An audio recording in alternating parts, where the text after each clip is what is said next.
Okay, great. Okay, so we're going to talk a little bit about eligibility and enrollment. This is more of a refresher, but due to COVID-19, we do have a few updates that we've and changes that we've made, and we will acknowledge that. So today's objectives are to learn how to determine, verify, and document eligibility, how to collect, complete, and accurate eligibility information from families and third-party sources, how to strategies for treating families with dignity and respect, and for dealing with possible issues of domestic violence, stigma, and privacy. We're going to also talk about policies and procedures, including actions taken against staff, families, or participants who attempt to provide false information. Okay. The definitions, and we covered this kind of for the last few years since the standards were changed and updated. Definitions that we want to highlight include family, and that means all persons living in the same household who are supported by the child's parent or guardian's income and are related by blood, marriage, or adoption.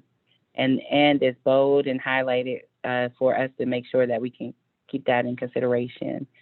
We want to make sure that they are the caregiver or legally responsible party.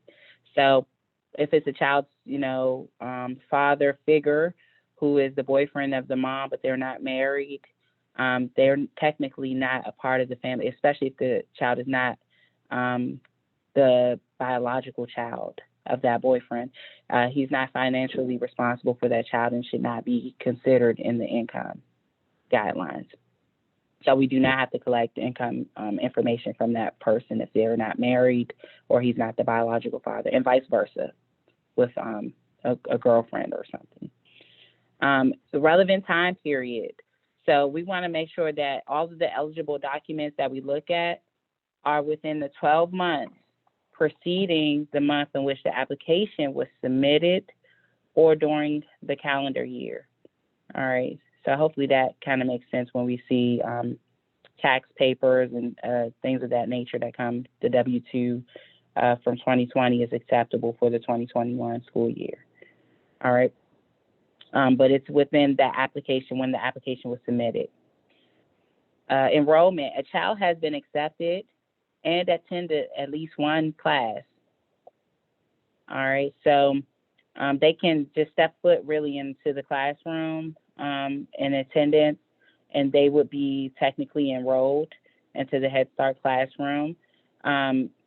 We are making sure that we get physicals up front, and I'll highlight that again toward the middle of the presentation.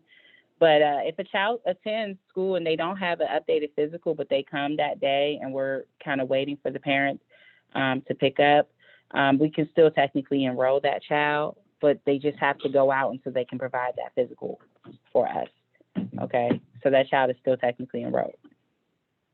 A definition for homeless includes lack of regular, fixed, or adequate housing. All right, determining eligibility. And I wanted to pull up the standards for us, but I didn't get a chance to do that. But you can find the standards at 1302.12, and we can read those in our time after the training today if we just want to catch up. Head Start age requirement. You have to be at least 3 years old or turn 3 years old by September 30th in order to be eligible for the program during that enrollment year, and no older than the age required to attend school. And so I guess that verbiage is left kind of open there because in different states, the age to attend school may be a little different.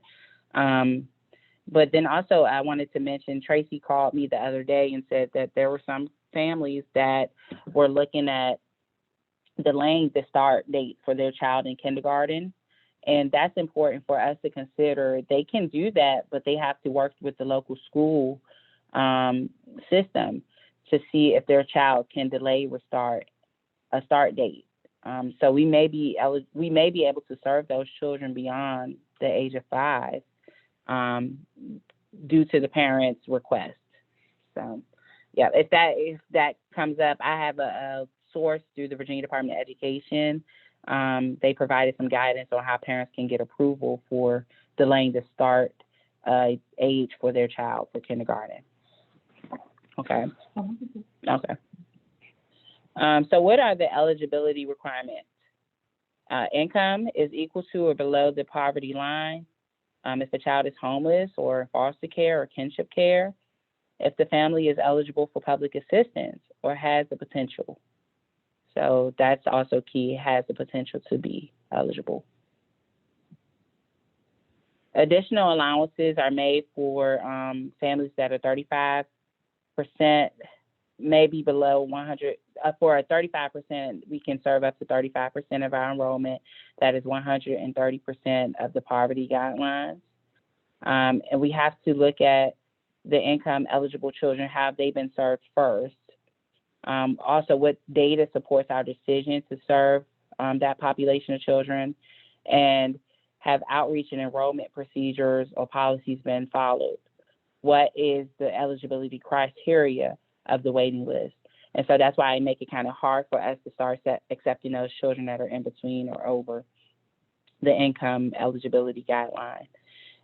We may enroll up to 10% who do not meet those requirements but could benefit from services.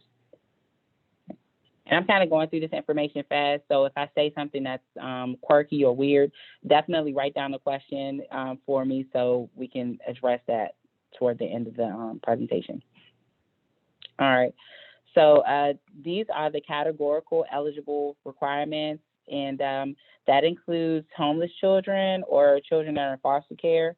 And we know that there was new guidance that came out about children that were in foster care and what counts as kinship care if a parent was incarcerated and the child is being supported by an aunt or uncle or grandparent.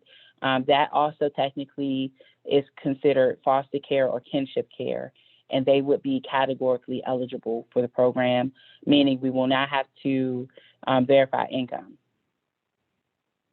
And that's because Head Start focuses on the most vulnerable population. All right. So here in this section, we're going to talk about verifying information. And that's also found in the performance standards at 1302.12.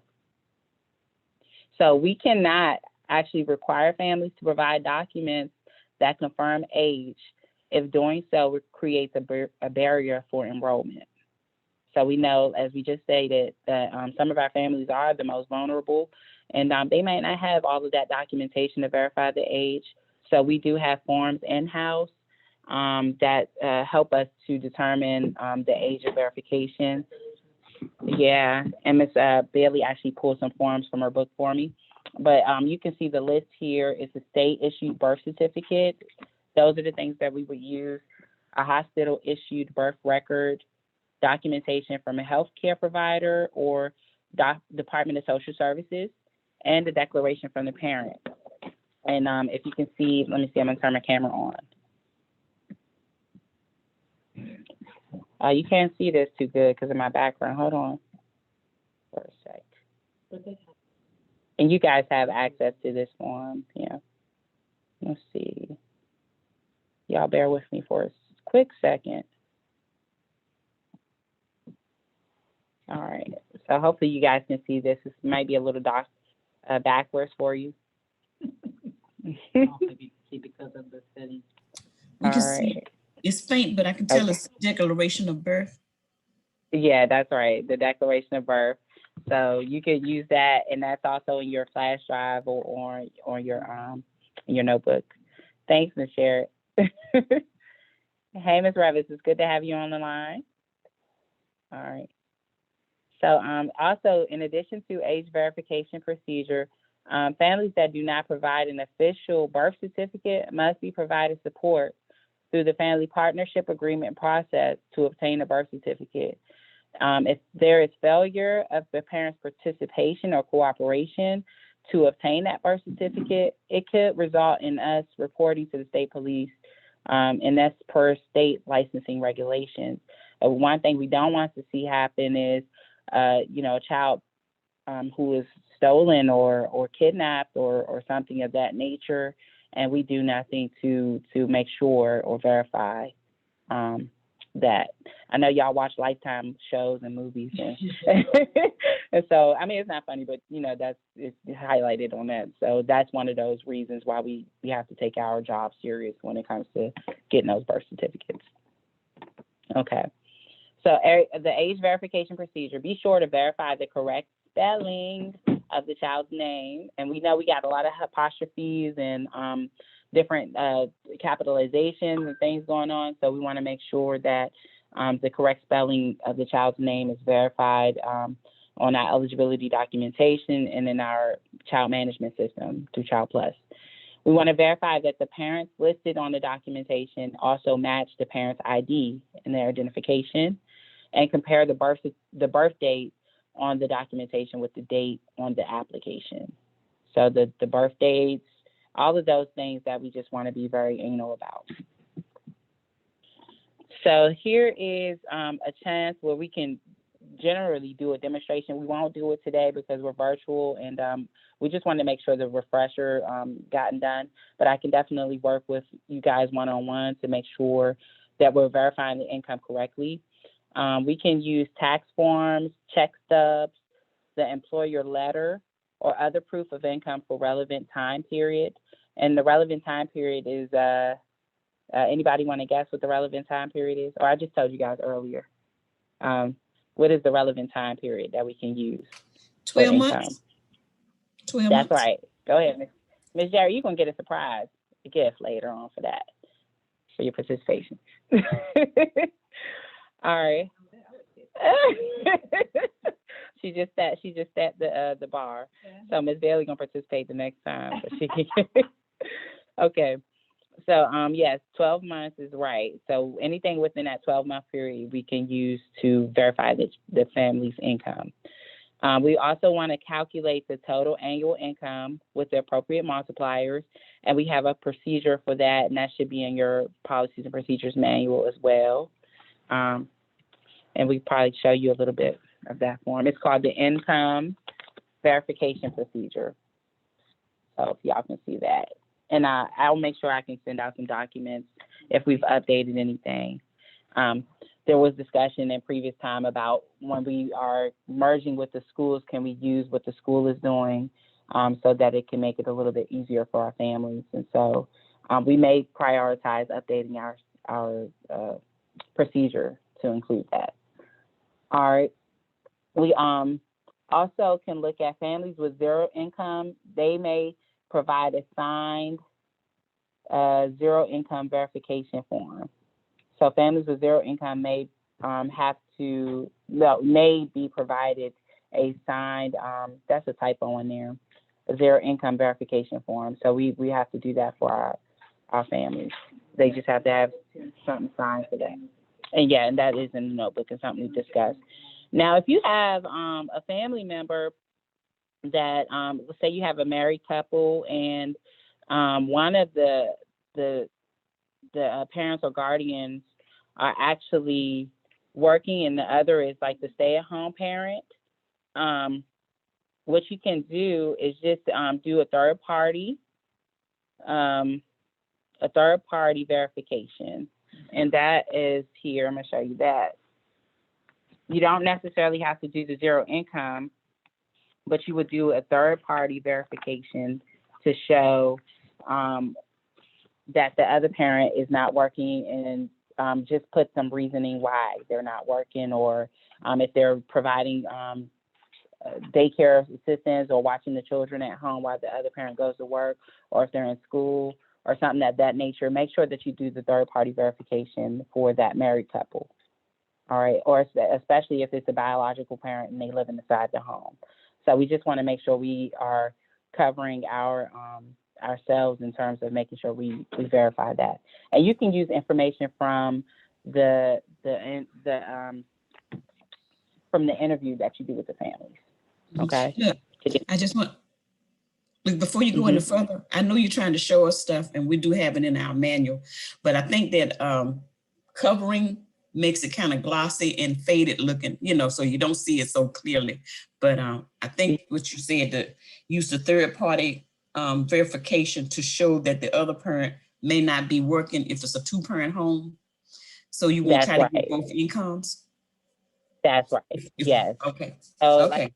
if yeah, say if there's a married couple or two parents living in the same household, um, then we want to just make sure we cover out. And if you only provide income for one parent, what we want to know administratively, what is that other parent doing to help out, and just just to make sure that we're covering our ends, to make sure the families are eligible. Okay.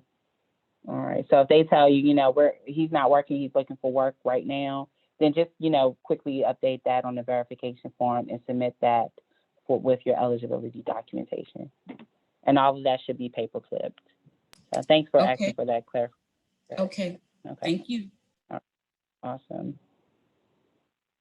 All right. And then also, in terms of the income verification, the staff must use all family income for the relevant time period, state the family income for the relevant time period, and whether the child qualifies as low income or income eligible is another family-friendly term that we want to start using, income eligible versus low income.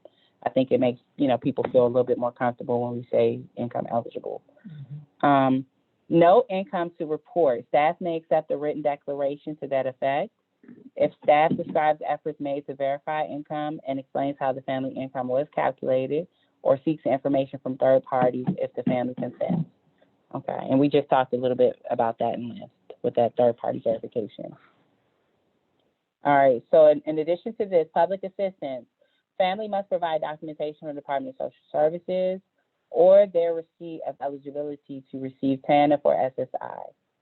Be sure that the documentation is within the relevant time period and verify on the documentation and match the applicant. It matches the applicant in some way.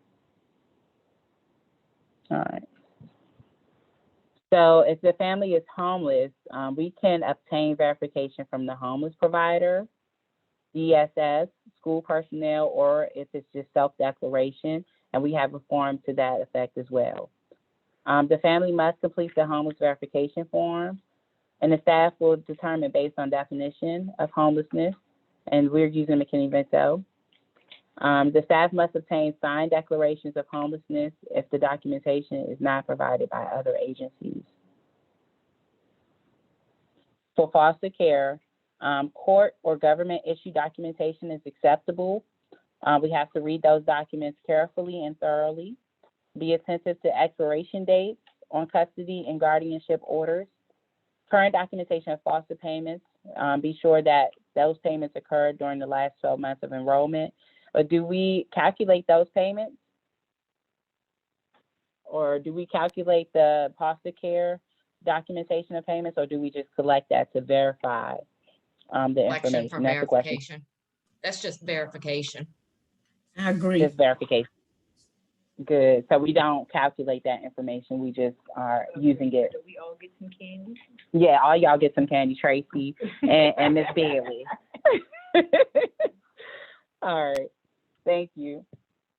For the service area, that must be defined. It's defined in our grant what our service areas are, and I'm sure we are very familiar with those areas. Any changes, of course, have to go through the Administration for Children and Families. And then we have documentation of residency within the service area may include a utility bill, ID, a lease, proof of residency form. And I think we've also expanded that to include the DMV list that they use. And I can provide an updated copy for you guys, along with these PowerPoint slides at the end of the training. All right. So here's the eligibility record. It may be kept electronically, and this is just straight out of the standards. So if we can find a fancy way of doing that, one year we may do this and take on this as an initiative. But it must include documents used to verify the eligibility, which is our eligibility worksheet. And then we also have a worksheet from that's listed on the eClick website that is recommended for us. I can show you guys a copy of that. We also have to have a statement that the program staff verified information via interview and a third-party agreement. And then we have the eligibility verification form. And I'm gonna pause the PowerPoint just for a second to show you some of those forms real quick. And I have them in my presence right now too. Let's see. All right, let me see. New share. All right. I'm gonna just share what's on my screen. I hope y'all don't see nothing crazy. Okay. I've been working on a lot of different things, y'all. All right, so hopefully everybody can see this document. This is what the Office of Head Start recommends for eligibility verification. So I would like for you guys to make sure that that is in the file when you submit it, that we have completed this. It includes the child's name, and all of these things can be typed in actually.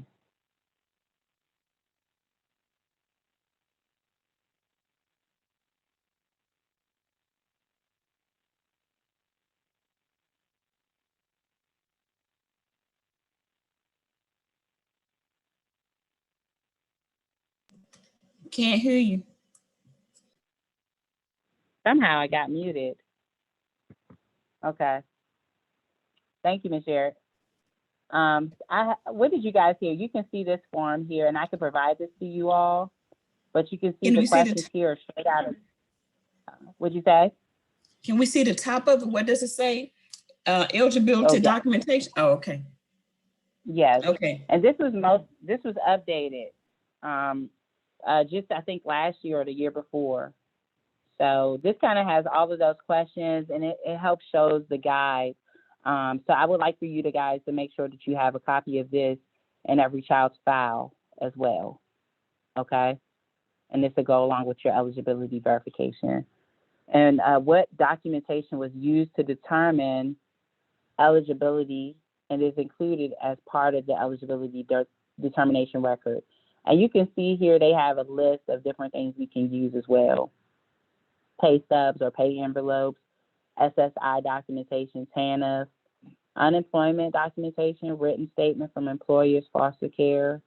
Then it has a space here for the staff to sign. And you can do all of this electronically as well.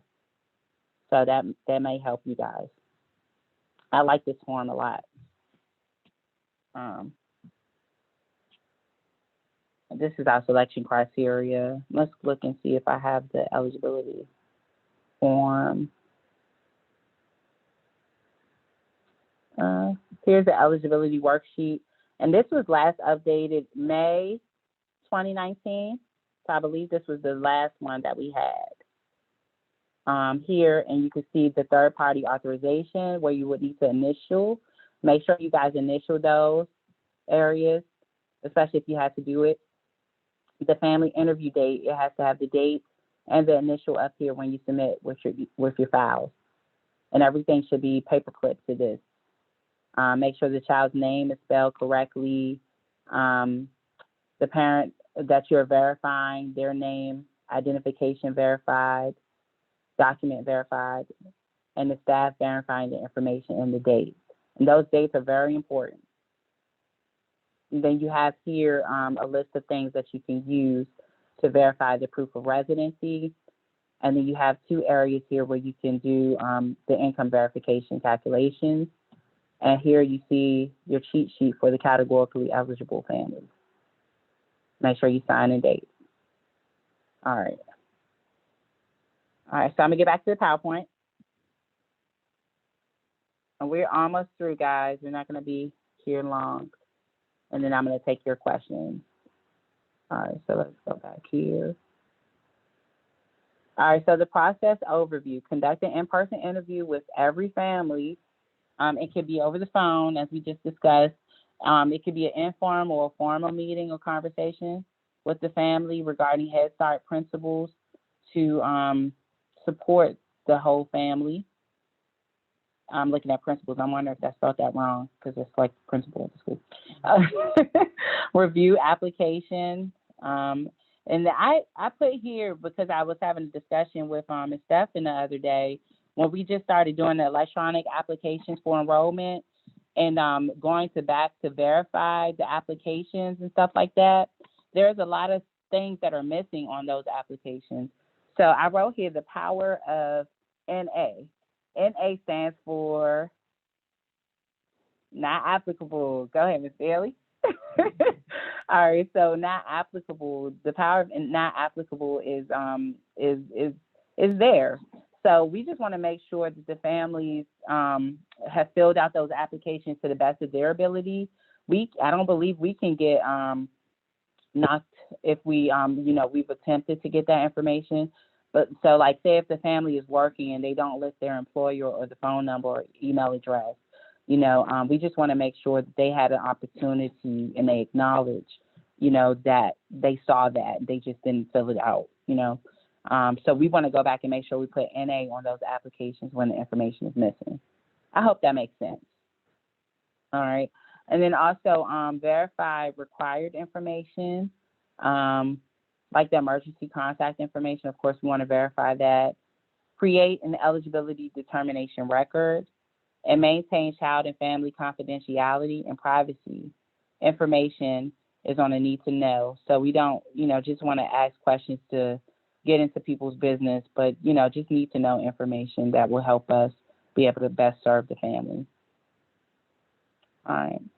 And here, this is something new I wanted to demonstrate to you guys, requesting documentation from our families using the Child Plus system. So this is another one of those new items. And I know this is kind of small, but Child Plus has made it a little bit more friendly to request information. And so in this picture here, it's one of our children for the current year. I need to block out their name. But they have a space on Child Plus. So I'm just going to quickly show you guys that real quick, how to access this on Child Plus. Sorry, I should have had this queued. Too many things up. All right. In the meantime, while I'm going on Child Plus, does someone someone wants to go ahead and read what's in the chat box if there are questions or comments in there? If someone wanted to volunteer to do that, you can do that while I'm pulling this up. My question, oh, go ahead. I'm just asking, when it is a child that's in kinship care, are you wanting them marked as foster or homeless? Because I know that last year we were told to do homeless, but from your talking today, my understanding is more you want it under foster. So where are we marking that? That's a good question, Tracy. You know what I'll do? Instead of giving you an answer today directly on that, because I wonder, they can it probably almost seems like to me it could fit in either category, but I have to go back and look at that information memorandum that came out, and then I can give you a better answer after I look at it. I know on the criteria, it's the same number of points either way. Just right for consistency, because I know last year I had to go back and change. Yeah, let me check out. That's a very good question. And I didn't think too hard on it in the past. I accepted it either way because I noticed that you guys would put it as homeless or kinship care, and I think there was a reason why we did homeless, and it might have been the way the information memorandum came out. So I don't have it in front of me right now today. I could pull it up for us and maybe explore it at the very end of the training. Okay. So yeah, I can go back to do that. Okay, thank you. That was a good question. What was the other things in the chat box? I didn't get a chance to see them right away. That's it. That was it. But I was thinking along the lines that Tracy just said, and when I looked in the chat box and saw that, I said, well, I need to know that too. Okay, so let's pull it at the end, and I don't want to be quick to speak and then we have to go back and change it. So I'll look at the information memorandum and try to follow back up with you guys on that. Okay, so right now, thank you for that question. Right now we are in Child Plus, and as you guys can see, I just simply logged in, and depending on how y'all's look, it may look a little different. And I'm gonna pick on one of our participants, Journey Cotton. She's been accepted into the program, and she hasn't quite reached enrollment just yet. But even if she has reached enrollment, there's, okay, no problem. There's a certain way that you guys can request documentations from the family. And so how you would do that is you would go to the participant's name. You would click on, can y'all see this? Or is it too small? Will it get any larger? Let me see. No, I guess this is as good as it gets. But as you can see, I'm going to click here on application under the child's name. And then we're not going to get any information from the child per se, but we can go to the primary adult on the account and we can find who that is. And as long as we have an email address for that primary adult, we can scroll down here, and Child Plus has made it easier for us to request this information. Under the email and phone numbers section, we would click on request documents. When you click that, it's going to be this sort of thing that pops up to let you know it's a new feature, and it's going to have you to copy a link, and you're going to send that link to the parent or guardian, which will take them to a web page that we've made accessible on Child Plus, and they can upload documents. And it's a secure process. So we would click the copy link button below and then paste it into an email to the parent or guardian. And this link is unique to the family, and it should not be shared with other families. So every family has their own unique link. And so once we hit copy link here, something else will pop up to say link copied, and you just click OK. All right. And I'm going through this fast, but we're recording it, so you guys should be able to access it. Now, I just wanted to play around with it. I'm not going to email it to a family, of course. But what we can do here is I would just take it to like a regular clear page or something, and then copy the link there.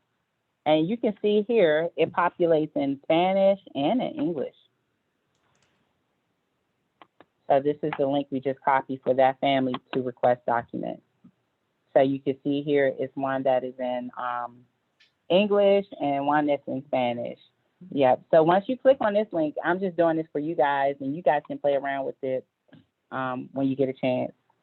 Once you click on the link, it will take you to that web page that we were talking about. And all you have to do, the parent will have to do, is put their last name in and the date of birth. So we were talking about Cotton, so we're going to put her last name in here and her date of birth. To go back and look, I think it was like 8/17/17. Thank you, Trace. All right, one of her family. So we just put that date in there. All right, and then we will hit done, and it fixes it. And then once you click done, it takes you to the web link, and you can upload documents to her. Yeah, it'll go straight into Child Plus.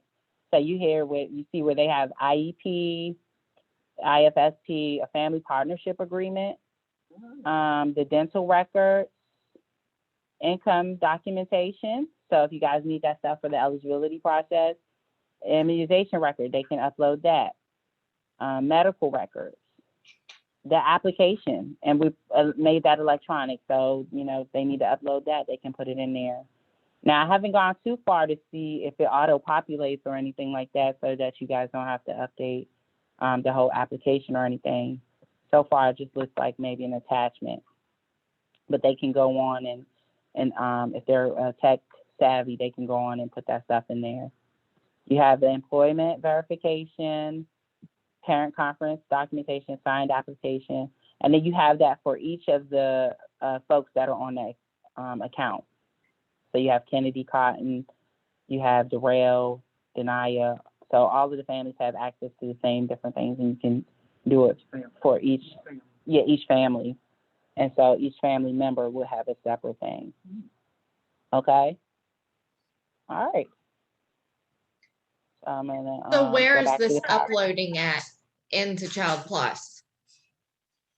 So where does it go into Child Plus? All right, How are let's we look and see. accessing it? All right, let's try and play around with Cotton and see where it's going, because I actually didn't go far into that process.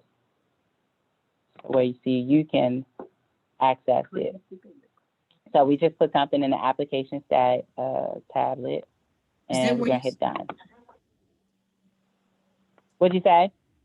I was gonna say, is that where on the application we can go up under the primary adult's name and get their email address and start from there? That's copy that's link right. button.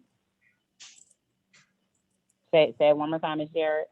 You said about the copy, you know, if we want to request documentation, we get the child's name, go to the primary adult on the account, find the email That's address, right. if you have an email address in there, and request document copy link button to family. Each family right. will have their own link, and click OK to open up more information. Yeah, each family wouldn't have their own link. It's just, yeah. So it would be unique to that one family. So you shouldn't share, like if it's for one child, you shouldn't share it with another. Sure. Yeah, but every individual person on that child's account, that's the participant. So like you see this list of family members here, each of these different family members has a space where you can upload a document for them. Okay. Okay. All right. So let's find out where I put in something for this person. And we just have to figure out where it goes. All right. So let me hit save, and I'm going to close out here and then come back in. Now, I'm under the impression that you guys are going to get an email update when something Hold like on. that happens. What's on attachments right there? See next to Journey Cotton's name, halfway on the screen, under their list of names. It says one attachment. That wasn't there before. Move your arrow kind of up, and do you see where I'm talking? Nope. Underneath the box that has the family members, there's a tab that says Journey Cotton, and beside it, there's a tab that says attachments 1.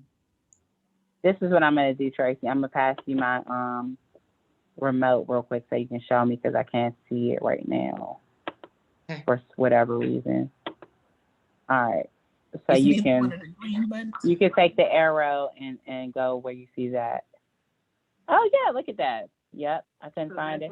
So that's where it is. Click on it. There you go. And I actually put a playground in there, checklist. All right. That's wonderful. Yeah. Okay. Thanks, Tracy. You're welcome. Yeah.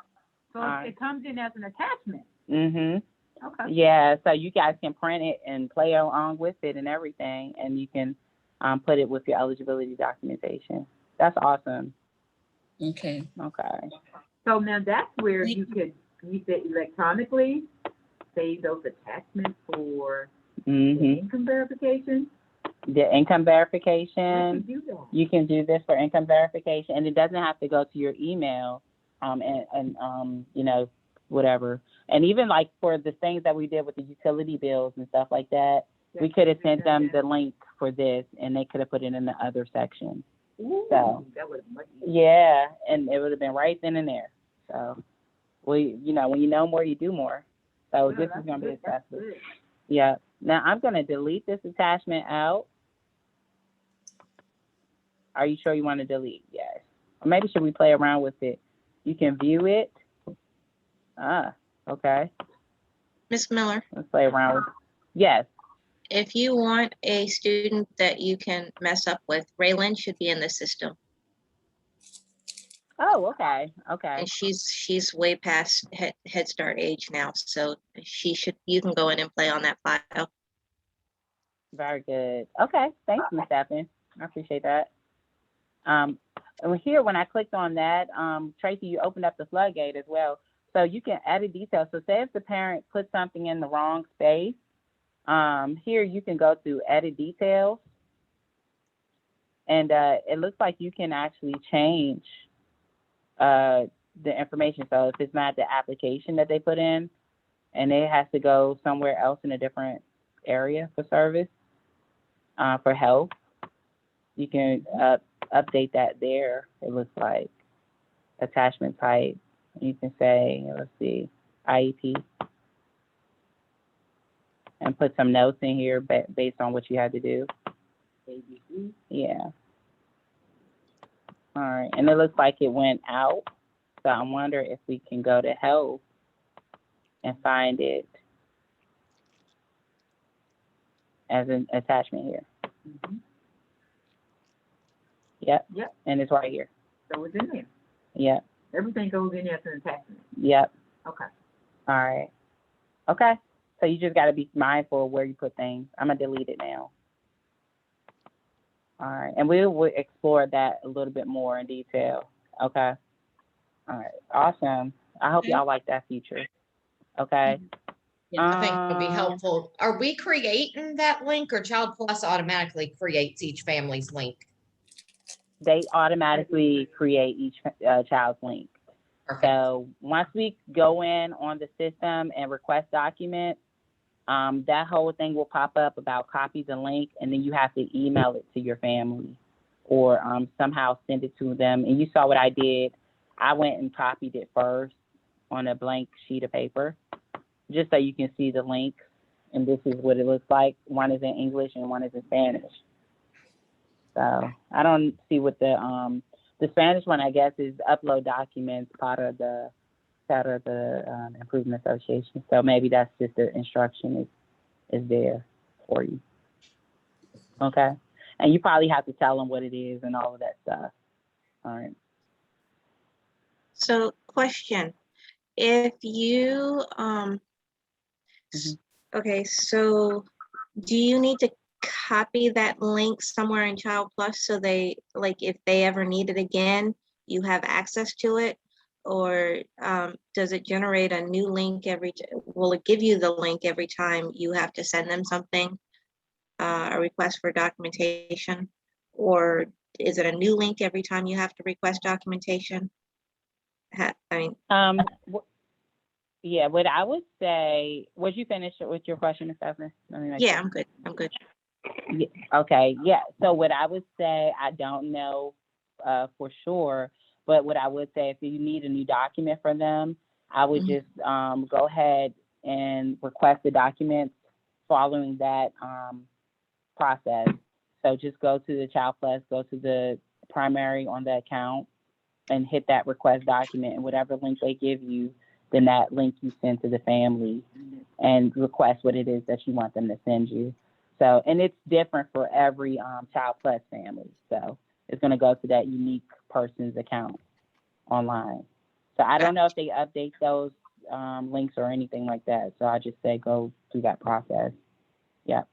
Let me ask you I something. wouldn't suggest copying them. Yeah, go for it. I'm sorry, I didn't mean to jump across and jump you're ahead. fine. What is that No. circle thing? I can see something circle. What is that? See, my screen is small here. Oh, you I pulled tried it to up. zoom in. You did good. You pulled it up. Yes. Okay. Oh, Yeah, so I that's went what on it and I did a Okay. screenshot, and then I circled where you guys would go to. Okay. So the only thing is we're gonna have to keep this training confidential because I didn't block out anybody's name and stuff. Sure. Okay. Okay. All right. And I am Okay. wondering too, because I know when we send emails through Child Plus, there is a record recorded that an email was sent under Family Services, and you click on the Events tab, it'll show what you have sent to families. So this may, with the link, be stored there as well. Yeah, that's very good. Yeah. Yeah. Is that that. So when you guys go and do like your instant alert or your correspondences that you email, you can actually send it through that website, and that would keep a record versus through your own email account. Did you delete those that you were checking too? Did I delete it? to see. No, I wouldn't let her check her person. Oh, Check your Cotton. personal record. What's the child's Can last you name? repeat that? Journey Cotton. We were trying to figure out, Ms. Bailey was asking a question. Could Tracy check to see if any of that information went to family services? Yeah, it didn't because I didn't send it to the family at all. Oh, Yeah, I didn't send it to the family. We used it in-house just now for the demonstration. oh, okay. Yeah, but we didn't send anything to the family through Child Plus or through my email.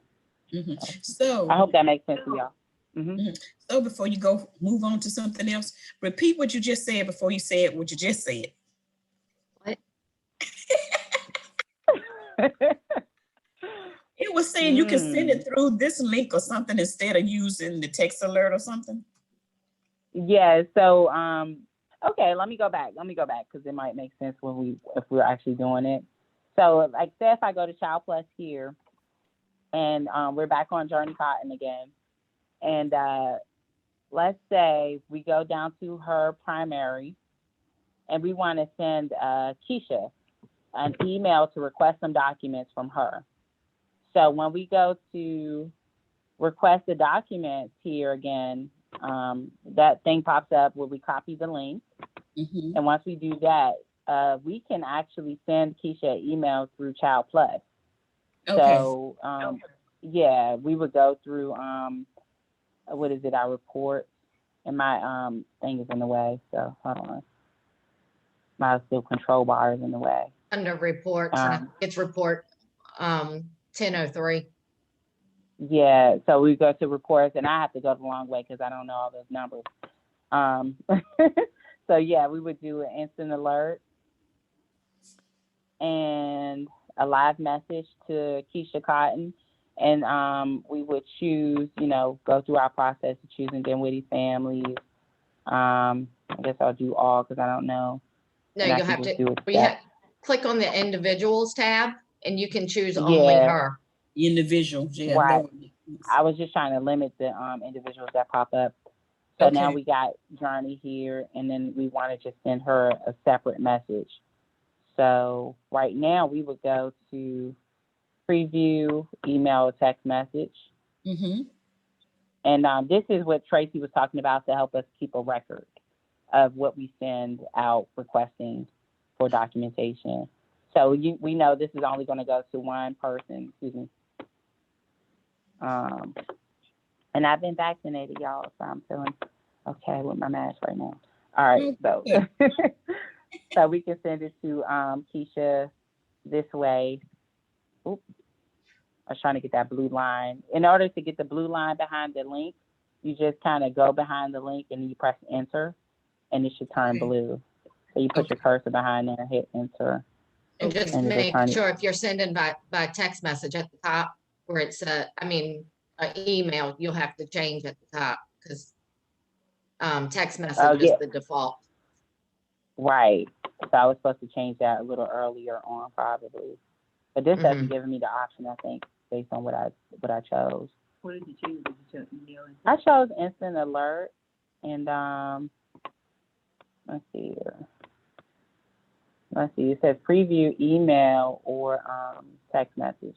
So for whatever reason, my setting is not allowing me to change it to an email right now.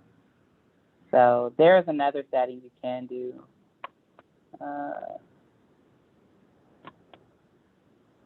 But anyway, I didn't plan to go into detail with this. But so you can click one individual? You guys, So you can click one individual? You can't click that or no? You can.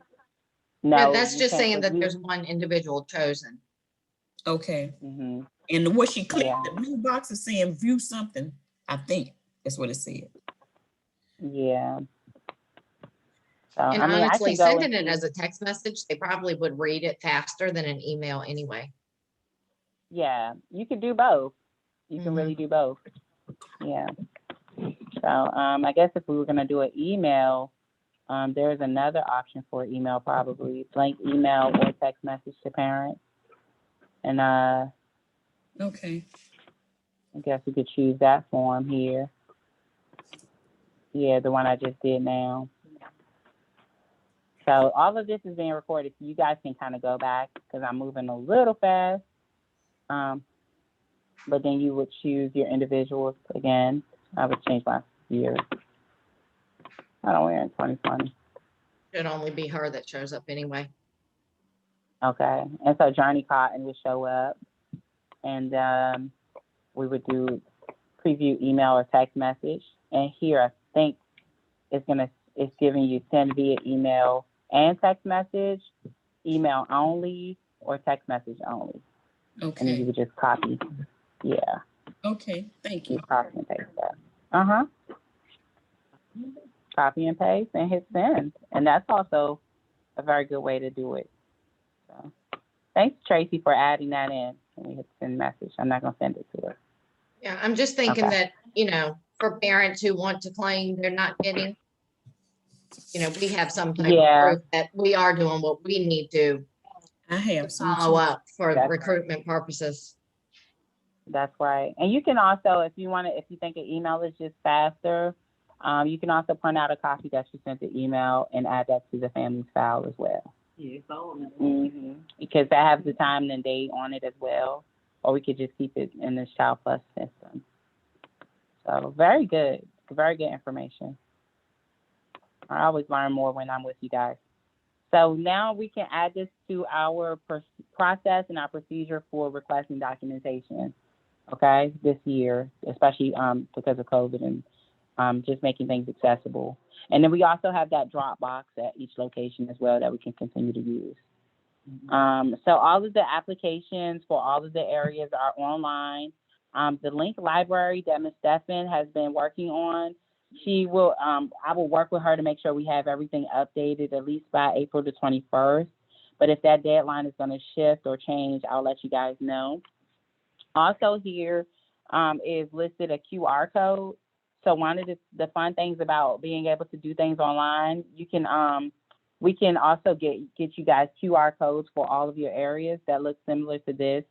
So I know you guys see this everywhere now, where families are, or programs or anything is just putting up flyers with the QR code. And what you can do is just take your cell phone out, and you can scan these codes with your camera on your phone, and it should redirect you to the application. So we're going to update that with the job forms too. I don't know if you can do it on the computer. I'm trying to. It looks like my phone is able to pick it up on the computer and scan it and redirect me to the PDF fillable forms. So I just scanned it with my camera, and then the form pops up. If you guys want to take a moment and bring out, this is an iPhone. Yeah, I don't have an iPhone. If it doesn't work with your camera, depending on the type of phone you have, you could use the Google app on your phone and do Google Lens. And Google Lens, and I mean, that's a whole different story, but it can also help you scan images. Okay. So what you say you do now with this Android? Yeah.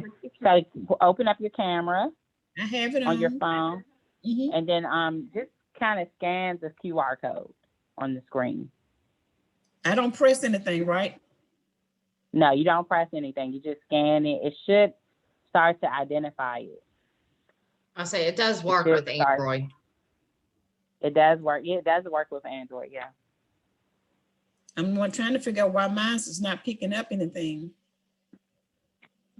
It's not. Do you have a QR scanner on yours? I thought I had put one on it, but I have to go and check in the applications. I thought I did. I know in times past I've had phones that I had to use a QR code for some conferences stuff, but this phone maybe not. I'll check and see later. Yeah. Mm-hmm. Yeah. And you can play around with this. Like I said, I will send the slides out to you guys. But what you could do to add to your flyers and stuff like that, if you do any more flyers or update them, you can put that QR code on there, and with the instructions, scan the QR code with your phone camera to fill out the application online. So, or if they have an iPad or something like that with the internet. All right. And Miss Stephanie, you put something in the chat box. I went on ahead and started taking questions. So you have to populate the link for each. Oh, you already answered that question. We already answered that question. Okay. All right. So here we are at the end of the line, guys. For customer service, we just want to make sure that we're mindful and respectful to each family situation and confidentiality. I've heard so many times they can do better. They can do better with their child, but we don't know every family situation inside and out. And I'm not saying I heard it from you guys.